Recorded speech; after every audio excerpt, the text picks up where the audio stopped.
আসসালামু আলাইকুম। আমি নাইম দক্ষিণ কোরিয়া থেকে।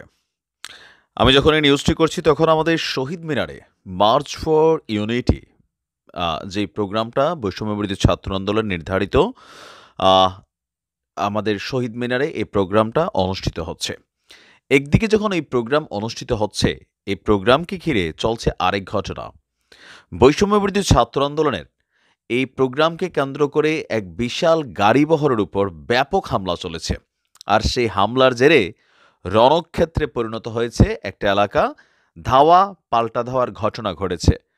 বৈষম্যবিরোধী ছাত্র আন্দোলনের বক্তব্য হচ্ছে যে এই হামলা চালিয়েছে ফেসিবাদের দোসররা। এখন দোসররা বলতে তারা কাদেরকে বুঝিয়েছে? ছাত্রলীগকে এখানে তারা মেনশন করছে, বা যুবলীগ আওয়ামী লীগকেও তারা মেনশন করেছে। আর এই ঘটনার প্ল্যাটফর্ম হচ্ছে আপনার বাগেরহাটে। বাগেরহাটে বৈষম্যবিরোধী ছাত্র আন্দোলনের মার্চ ফর ইউনিটির গাড়িবহরে হামলার ঘটনা ঘটেছে। আপনার খুলনা মহানগর থেকে শিক্ষার্থীদেরকে বহনকারী ২৫টি বাস ঢাকার উদ্দেশ্যে রওনা করে। তো বাগেরহাটের মোল্লাহাট মাদ্রাসা এলাকায় পৌঁছালে এই গাড়িবহরে হামলার ঘটনাটি ঘটেছে। এ সময় গাড়িবহরকে লক্ষ্য করে ইট পাটকেল নিক্ষেপ করা হয় এবং গাড়ি থামিয়ে এই বৈষম্যবিরোধী ছাত্র আন্দোলনের কয়েকজন শিক্ষার্থীকে ব্যাপক মারধর করা হয়। তো শিক্ষার্থীরা এক পর্যায়ে প্রত্যেকটা বাস থামিয়ে সেখান থেকে তারা বাস থেকে নেমে আসেন এবং প্রতিরোধ গড়ে তোলেন সেখানে। আর এতে উভয় পক্ষ সংঘর্ষে লিপ্ত হয়। ঘণ্টাব্যাপী চলেছিল এই সংঘর্ষে ২০ জন আহত হওয়ার খবর পাওয়া গেছে। পরিস্থিতি নিয়ন্ত্রণ করেছে পুলিশ এবং সেনাবাহিনী। মোল্লাহাট থানার ভারপ্রাপ্ত কর্মকর্তা ওসি মোহাম্মদ শফিকুল ইসলাম ঘটনার সত্যতা নিশ্চিত করছেন। শিক্ষার্থীদের বক্তব্য, মোল্লাহাট অতিক্রম করার সময় আগে থেকে প্রস্তুত হয়ে থাকা লোকজন তাদের উপর একযোগে হামলা চালায়। স্থানীয়রা তাদের সহযোগিতা করে বলেও অভিযোগ শিক্ষার্থীদের। মানে যারা হামলা চালিয়েছে তাদের পক্ষে স্থানীয় জনগণ ছিল। জনগণ এবং ওই দুর্বৃত্তের দল, বা যাদেরকে ফেসিবাদের দোসর বলা হচ্ছে, বা আওয়ামী লীগের টিম যারাই হোক, তারা একটা টিম হইয়া শিক্ষার্থীদেরকে এখানে হামলার অভিযান ঘটনা ঘটেছে। থানার সামনে ঘটনা হওয়া সত্ত্বেও এ সময় পুলিশ নীরব ভূমিকা পালন করেছে বলেও অভিযোগ করেছে শিক্ষার্থীরা। বৈষম্যবিরোধী আন্দোলন খুলনার সমন্বয়ক জহুরুল বলছেন, খুলনা থেকে শান্তিপূর্ণভাবে আমাদের গাড়িবহর ঢাকায় যাচ্ছিল। পথে আমাদের উপর হামলা করা হয়, অনেকেই আহত হয়েছেন।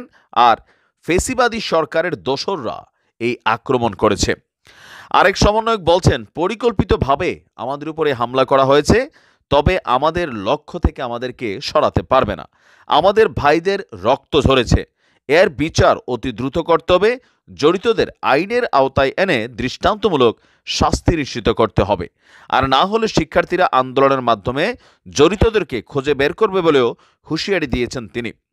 বৈষম্যবিরোধী ছাত্র আন্দোলন এবং জাতীয় নাগরিক কমিটির জুলাই বিপ্লবের ঘোষণাপত্র নিয়ে যখন মার্চ ফর ইউনিটি নিয়ে যখন সারা বাংলাদেশ থেকে শত শত না হাজার হাজার শিক্ষার্থী ঢাকার অভিমুখে রওনা করেছে, আর আমরা দেখলাম যে বাগেরহাটে এই ঘটনাটি ঘটেছে। তবে এই ঘটনার মধ্যে শিক্ষার্থীদের তথ্য অনুযায়ী স্থানীয় লোকরা ফেসিবাদী সরকারের দোসরদেরকে সহযোগিতা করছে। কিন্তু কেন? বাগেরহাট কি আওয়ামী লীগের মানে কোনো মানে নিশ্ছিদ্র দুর্গ, নাকি মানে কি কারণ?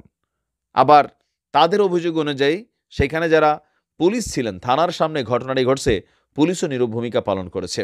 এটাও একটা প্রশ্নবোধক চিহ্ন এই জায়গায়। তো এর বাইরে সারা বাংলাদেশ থেকে আমরা দেখছি শহীদ মিনার মোটামুটি ভালোই উপস্থিতি হয়েছে তাদের। যেমনটা তারা বলছিল যে এখানে প্রায় ১.৫ থেকে ২ লক্ষ মানুষের গণজমায়েত করবে। হয়তো দিন শেষে আমরা সংখ্যাটা বুঝতে পারবো। তো এর বাহিরে আর তেমন কোনো ঘটনা ওইরকম ঘটেনি। বিচ্ছিন্ন ঘটনা হিসেবে আমরা এটাই দেখলাম। মোটামুটি বাকি আন্দোলন বা তাদের যে প্রোগ্রাম, সেটাকে এক ধরনের সফলই বলা যায়। তবে উপস্থিতির বিষয় নিয়ে এটা হয়তো আমরা এখনো সংখ্যাটা শিওর জানাতে পারছি না যে কি পরিমাণ মানুষের উপস্থিতি হয়েছে। ভালো থাকুন। আসসালামু আলাইকুম।